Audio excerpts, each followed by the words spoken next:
김서현을 구할 수 있는 방법을 찾아나가겠다. 한화 이글스 김경문 감독이 값진 승리에서 비롯된 안정감을 드러내었다. 한화는 18일 대전 한화생명 이글스파크에서 펼쳐진 삼성 라이온즈와의 플레이오프 1차전 맞대결에서 9대8로 간신히 이겼다.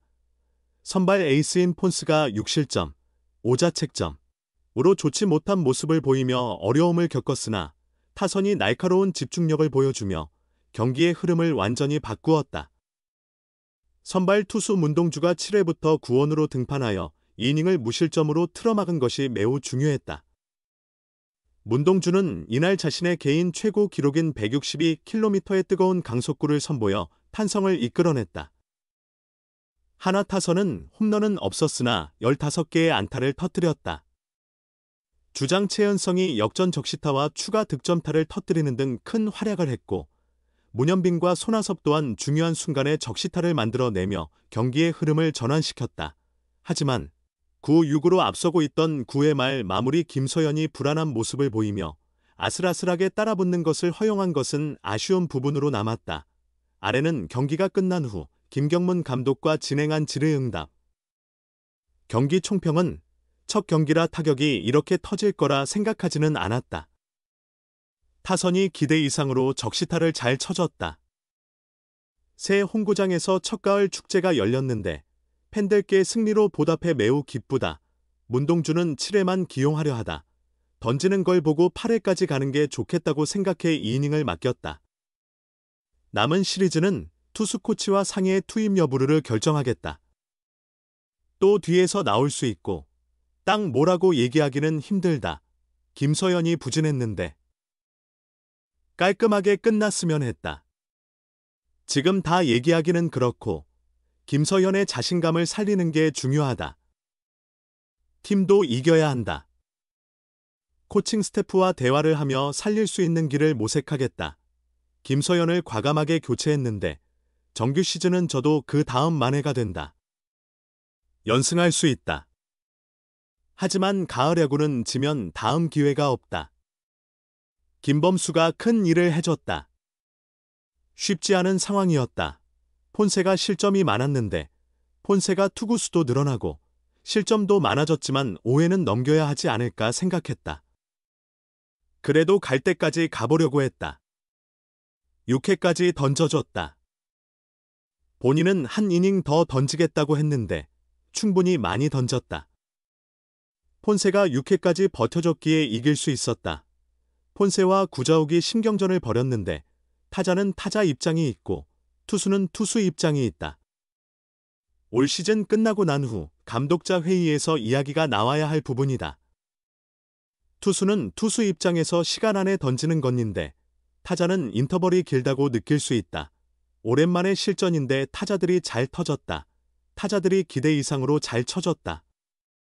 아무리 연습 경기 4경기를 했다 하더라도 선수들이 집중해서 기대 이상의 공격력을 보여줬다.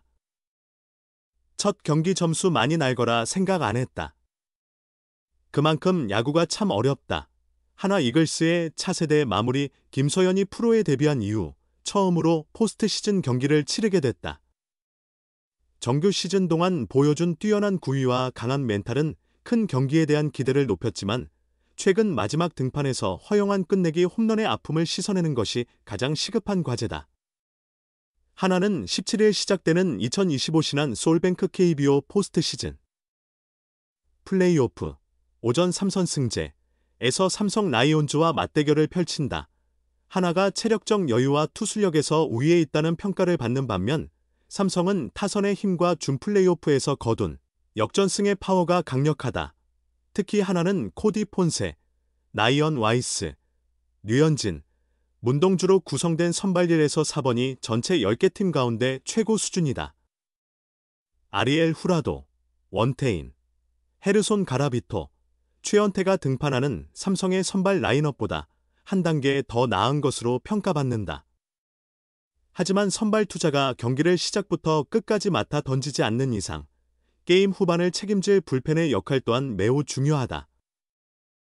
특히 9회를 지키는 마무리 투수의 임무는 더욱 크다. 그런 점에서 한화로서는 김서현의 활약에 많은 기대를 하고 있다. 김서현은 시즌 시작 전에는 주로 필승조로 나섰지만 마무리였던 주연상이 부진을 보이면서 빠르게 마무리 역할을 넘겨받았다. 이 결정은 좋은 성과로 이어졌다. 그는 이번 정규 시즌 69경기에서 66이닝을 던지며 2승 4패 33세이브, 평균 자책점 3.14를 기록했다.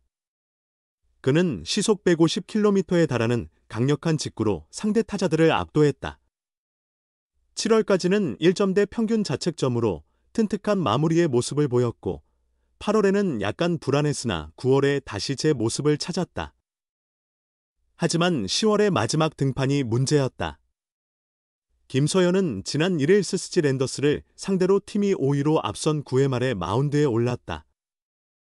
첫 두 타자를 단 2개의 공으로 처리하며 손쉽게 경기를 끝낼 듯 보였다. 그러나 갑자기 흔들리기 시작했다.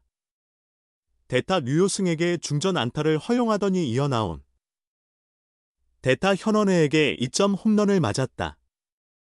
이후 정준재에게 볼넷을 내준 뒤 대타로 등장한 신의 이유레에게 역전 끝내기 2점 홈런을 허용했다. 선두 LG 트윈스를 맹렬히 추격하던 한화의 역전 우승 가능성은 이 패배로 완전히 사라졌다.